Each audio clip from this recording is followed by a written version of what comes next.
5 goats today. Everybody. The whole fam out today. Come on, fam. Vámonos. Vámonos, vámonos. Vámonos.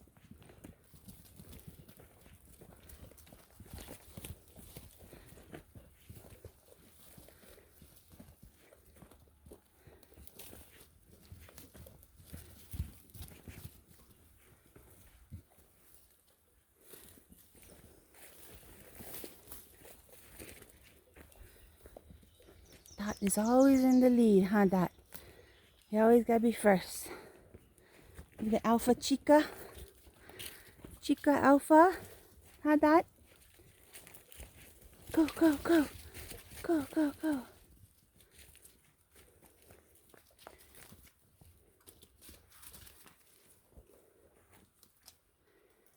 Drink water.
Hi, ladies.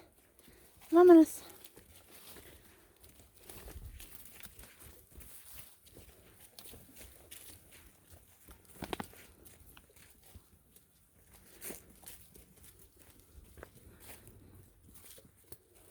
Huh?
Mountains.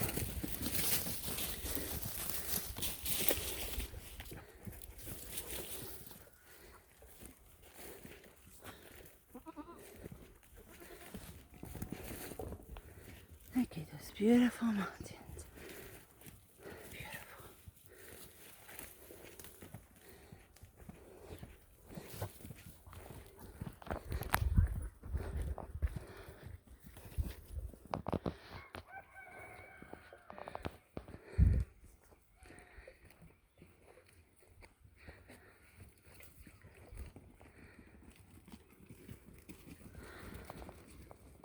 Ministry.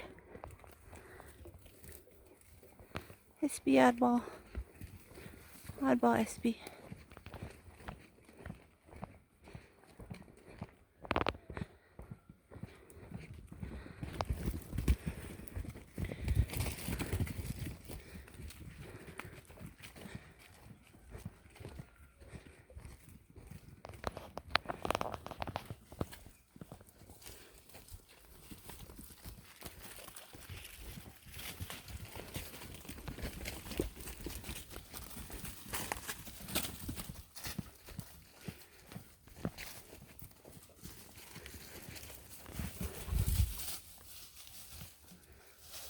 Suti, leave the kids alone.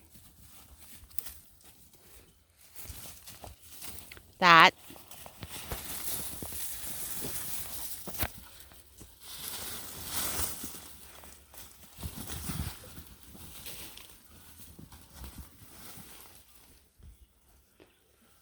That. That. Vámonos, that. That, vámonos.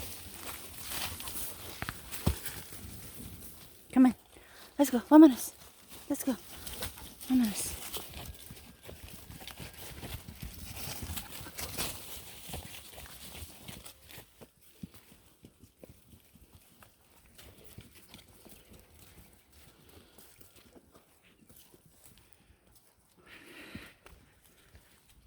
Beautiful day. Beautiful day. Gorgeous. What an honor. An honor and a privilege to be alive on this beautiful planet. Blue skies, trees, mountains, silly doggies, always trying to bite my hand. Bonita chicas, chicas bonitas. My goat friends. You're so loving. Yeah, you guys are so loving. Come on though, let's go.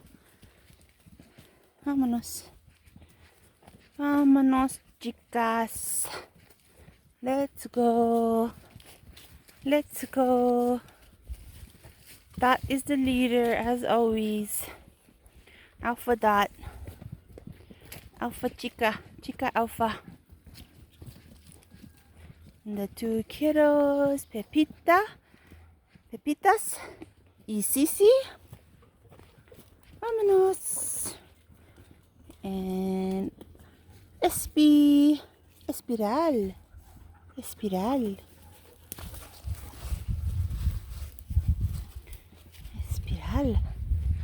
Or Esperanza.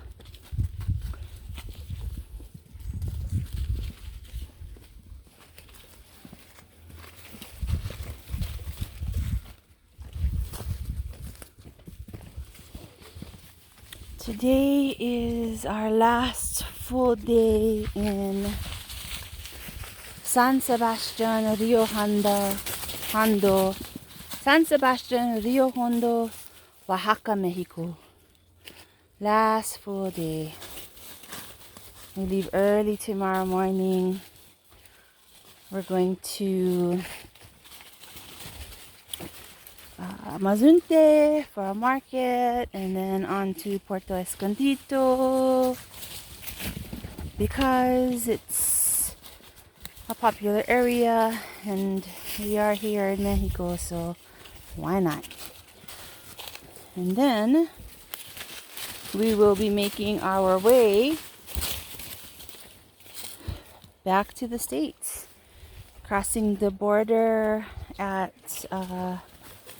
Laredo Nuevo, I think it's called, Texas. And then from Texas, we may go along the border between Texas and Louisiana up through Arkansas, Missouri,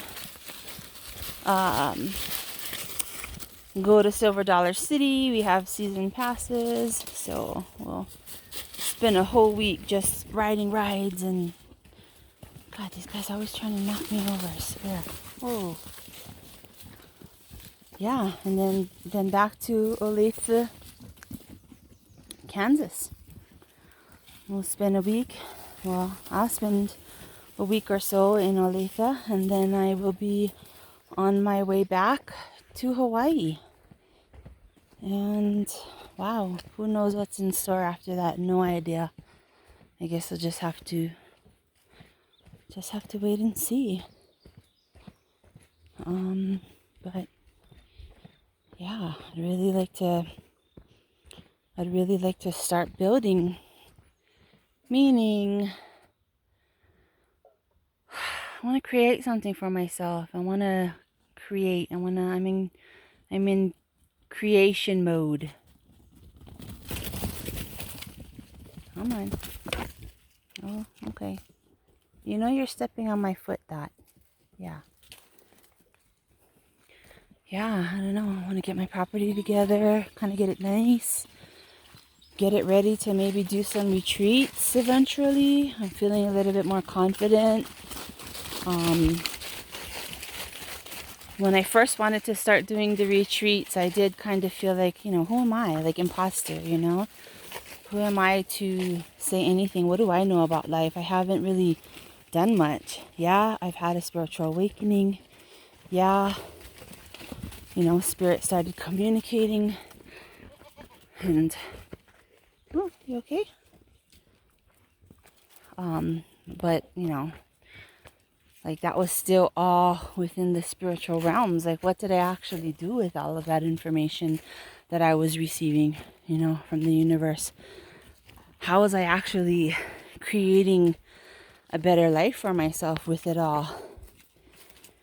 And, a lot of people can teach from a sense of, or from a place of holding knowledge,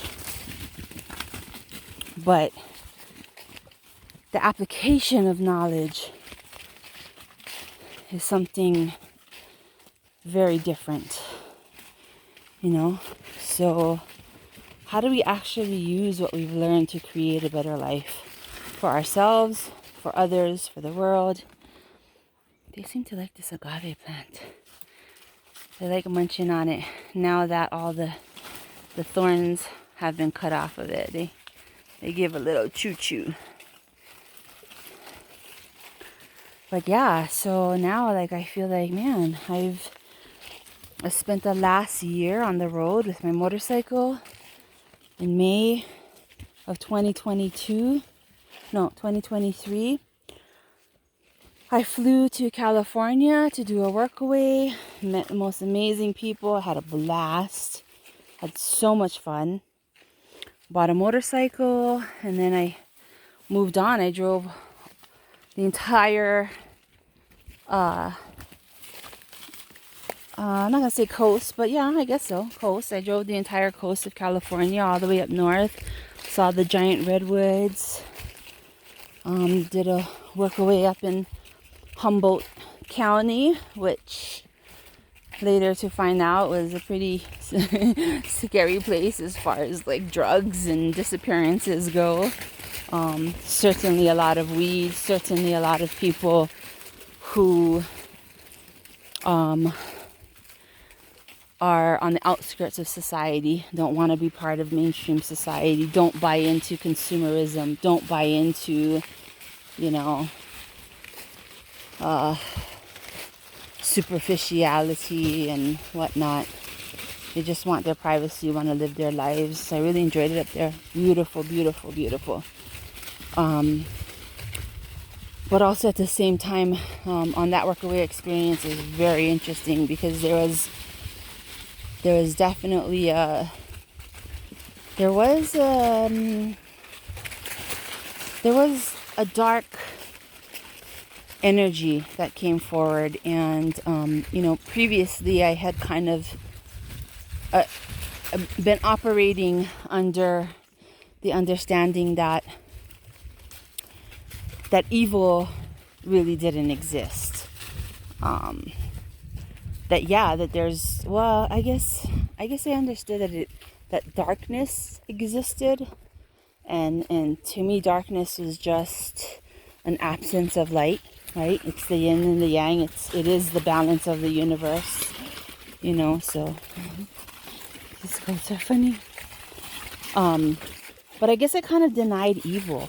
I kind of denied that. I guess I wanted to just look at evil and only simply see it as an absence of light, and so an ignorance, as opposed to an actual powerful force that exists. And when I was up there in the mountains,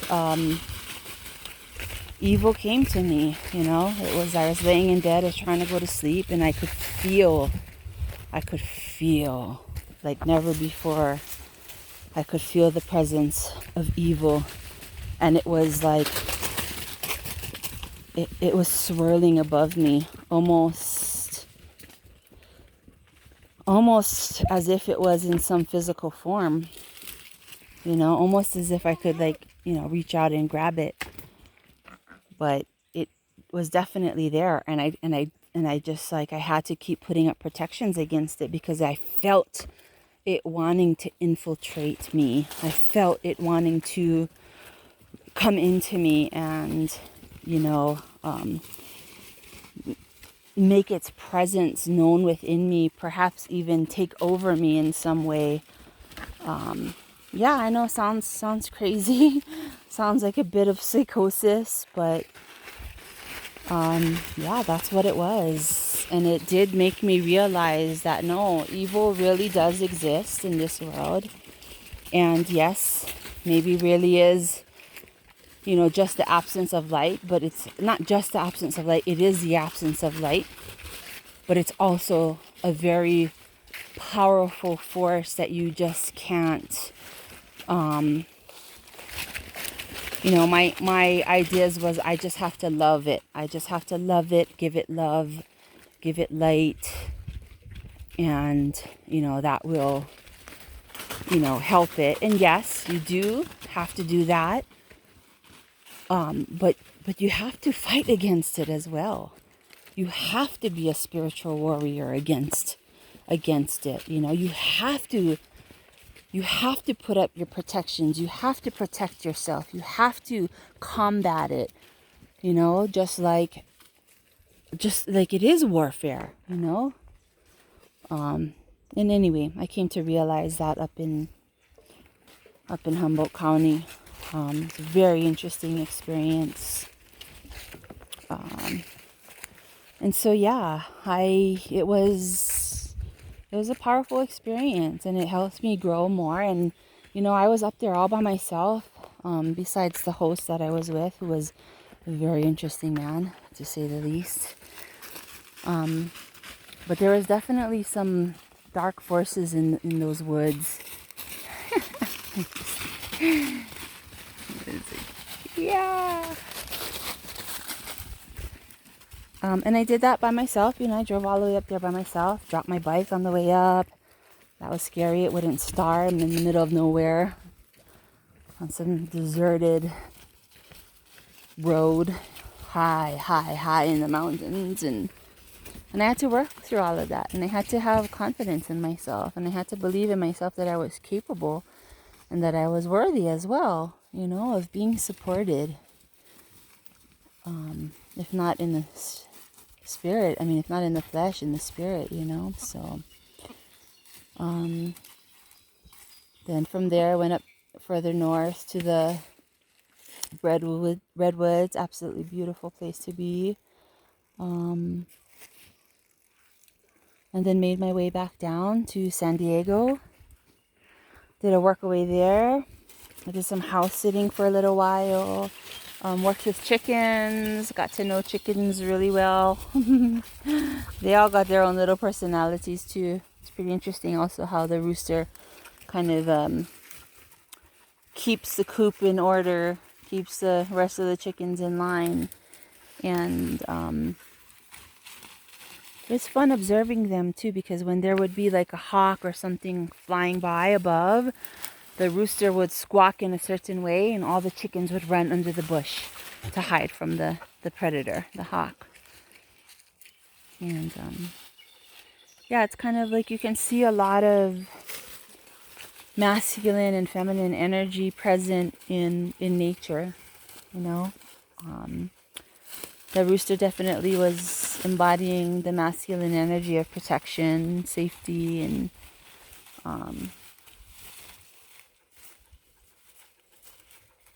yeah, it was interesting. And beautiful people that I stayed with, beautiful family, wonderful family. Actually, a family with lots of money, but you'd never know it because they live simple. They live close to the earth, you know. They raise eggs and chickens and grow their food and utilize solar energy.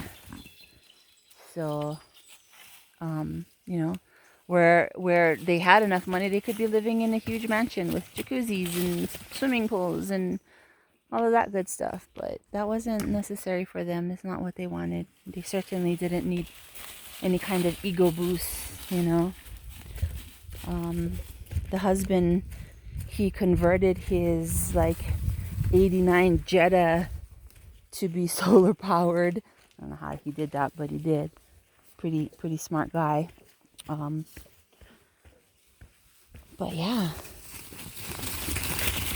Oh, these goats almost knocked me off the hill. See that hill?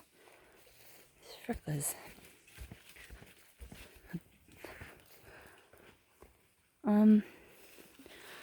From there, met Rowdy.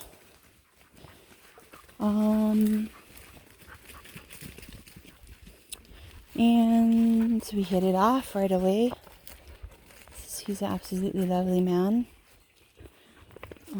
He has some work to do as well as I do. But we are both on that path of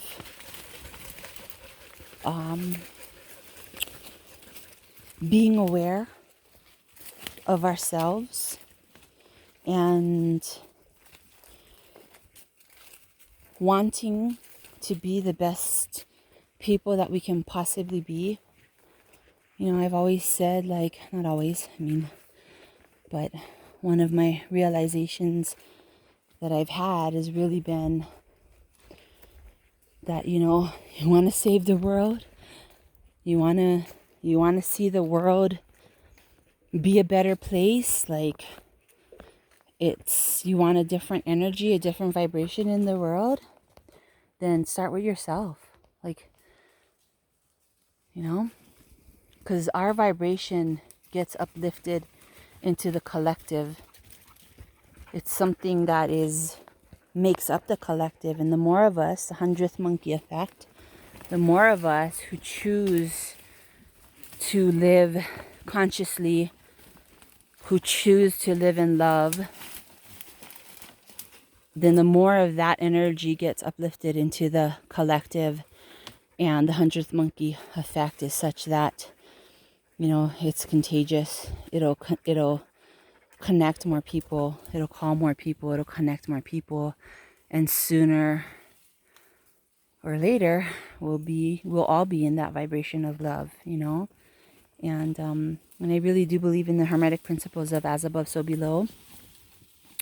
And as below, so above, right? That, you know, we are a co-creation, right? Us people, humans, our co-creation with the universe. And so we are both subject to it and creating it at the same time. It's a very interesting dynamic, really. Kind of hard to explain and comprehend, but nonetheless, that is what it is. Look at these girls.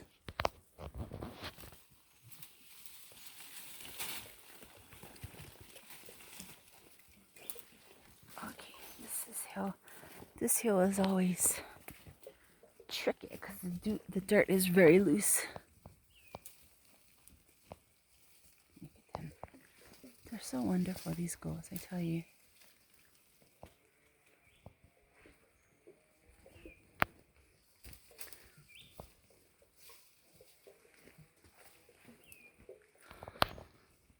But yeah, so and I really appreciate the relationship that Rowdy and I have.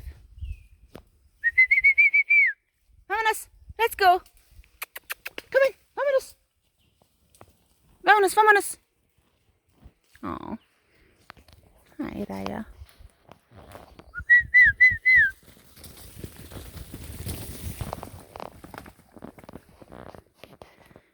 I appreciate the relationship that Rowdy and I have because it is one of transparency. You know, we're always quick to communicate, what's going on and taking the time to make sure that the other person understands, perspective that we're coming from, so a lot of times we can communicate with words, but even with words, we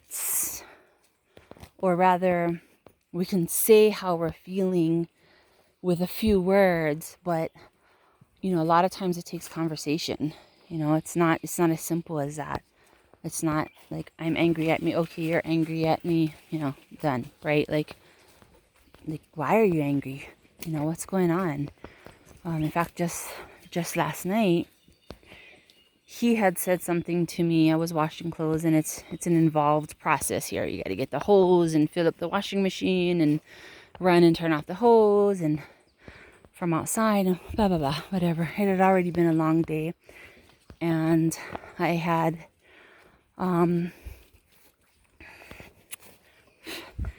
was tired, and I couldn't sit down and relax. I had to, wash the clothes because we're getting ready to leave. And he made a comment about like, if you use soap, it gets cleaner or something like that. And because we were talking about having to wash it twice because we get so dirty here because we're always out in the woods and working with the goats, and there's just a lot of dust and dirt and, nature. This way, SB.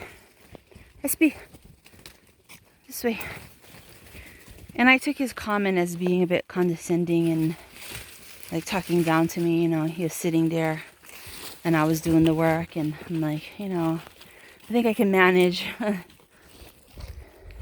don't need to be directed. You want to do it, you do it. And I got upset, and I told him, I said, I feel like you're talking down to me. And he didn't say anything in response. And so I didn't know what to think.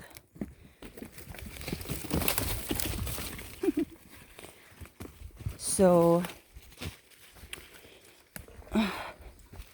it's a tricky hill.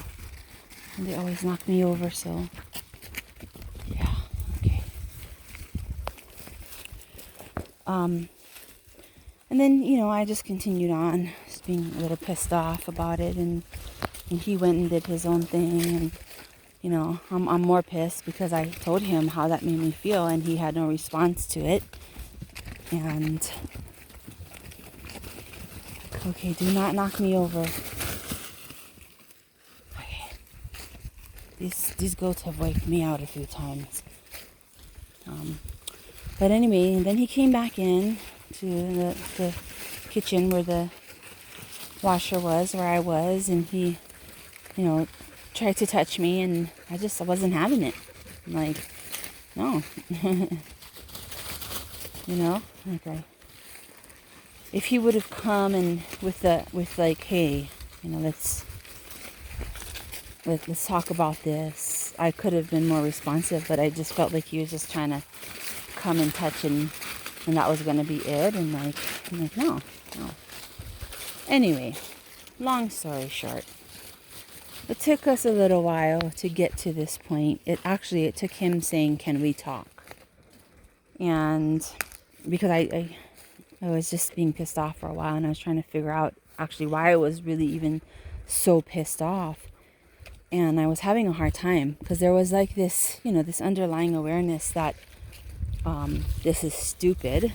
Why am I completely pissed off for his comment? And, you know, he is not the type of person to belittle or talk down or be condescending. He can be a little sharp-tongued, well, a little snide sometimes, but, you know, he's not that kind of person. He's a kind and loving person, and I know this. And so for me to carry on being upset about his comment was a little bit irrational. But anyway, so, you know, I definitely had a blind spot. I had come after he asked to talk, and we sat down and we started talking. I realized that I was triggered by what he said because I do not like being told what to do. Bottom line, people tell me what to do, I get triggered. And it really has to do with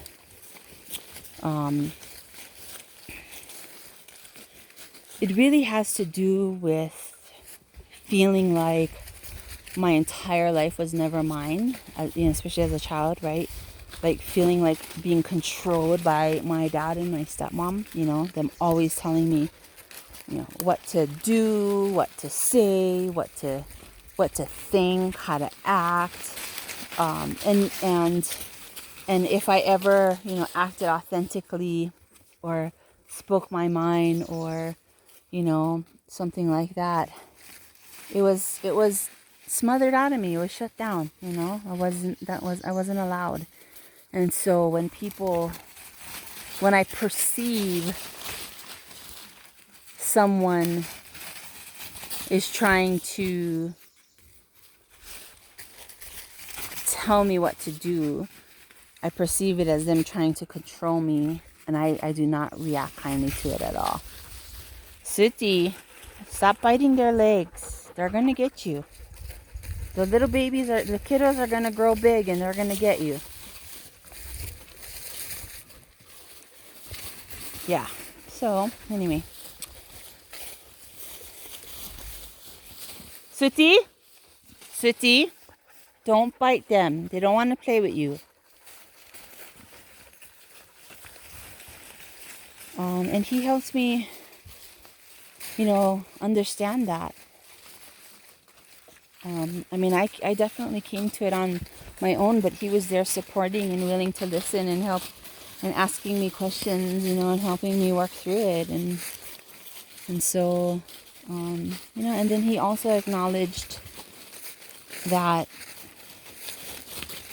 yeah, when I first told him that I felt like he was belittling me, that he could have said something right away about, you know, that wasn't his intention.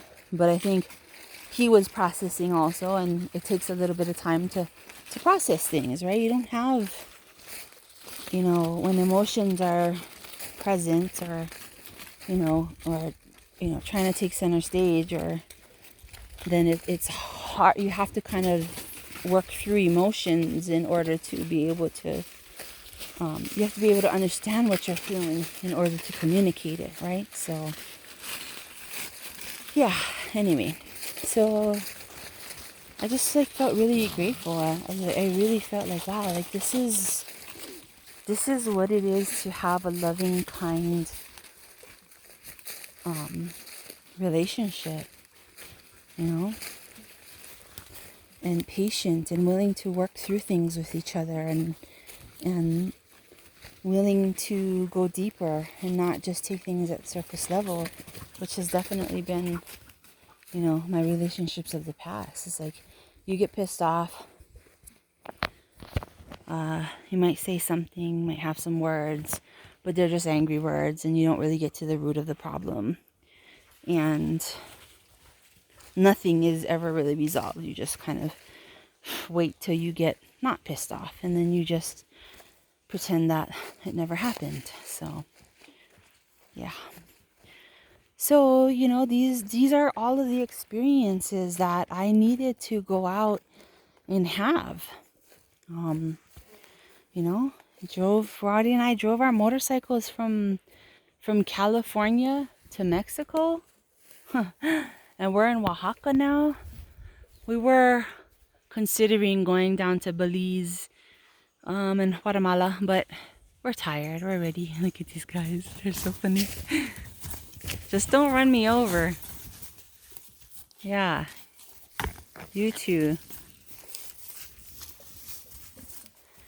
Yeah, and so I feel ready now. I feel like I've had that experience that I needed to have, and I want to go home and back to Hawaii and create those retreats, you know, or create the community at least where people can come and find home and be loved and find family and heal and, you know, create an energetic vibration that is uplifted into the collective, that is about love and healing and togetherness and cooperation, and work to fight evil in the world, and be a place of refuge and solace and sanctuary. I'd like to create that, but I also got to find a way to financially support myself as well. So that'll be interesting. I'll have to figure out how to do that. But I also kind of, believe that if I'm working in the energy of following passion and following joy, that the financial part will take care of itself in some way, So, yeah. So, thank you, Mexico. It's been wonderful. It's been beautiful. Look at this beautiful place.